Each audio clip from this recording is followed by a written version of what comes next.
We have a significant NHL trade between the Flyers and the Sabres. Rasmus Ristolainen's finally been moved. We'll discuss the return and what this means for the Sabres and Flyers coming up next.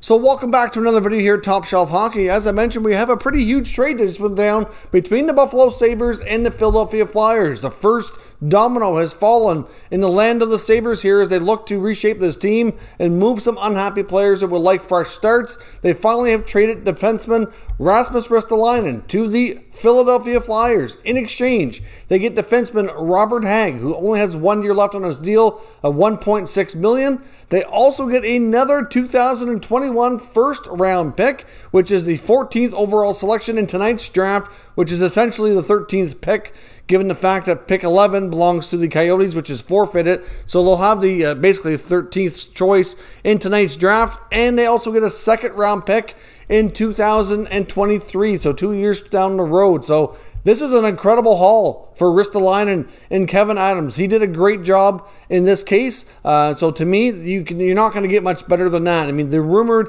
asking price was going to be like a second-round pick and a prospect. I mean, Robert Hagg's a potential player that could stick around, but nothing too significant. But then they get a first-round pick, which should produce a good prospect, and they also get that second-round pick. So it's essentially the same sort of deal, just structured a little bit differently. They get a little bit of money off the books for the Flyers, of course, in Hagg's contract. I still think the Flyers are going to make additional moves here. They need to move a big-ticket contract, whether it be Voracek, who apparently wants out, or possibly JVR. One of those two guys, and that money needs to be moved.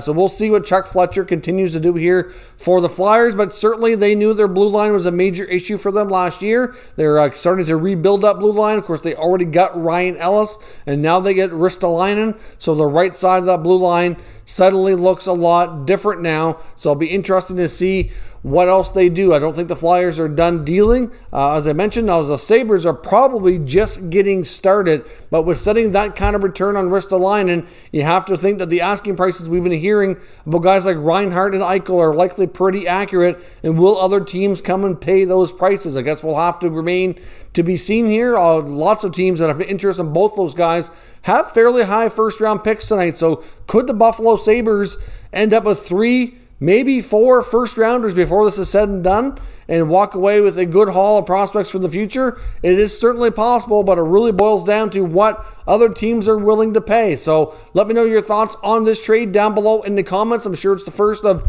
hopefully many from an entertainment perspective, to come through tonight that we can talk about and analyze. So let me know your thoughts and we'll discuss further. Stay tuned for a lot more future videos on the channel as the evening goes along, if there's other trades or other recaps of what happens at the draft this evening. Thank you for watching, and I'll catch you next time.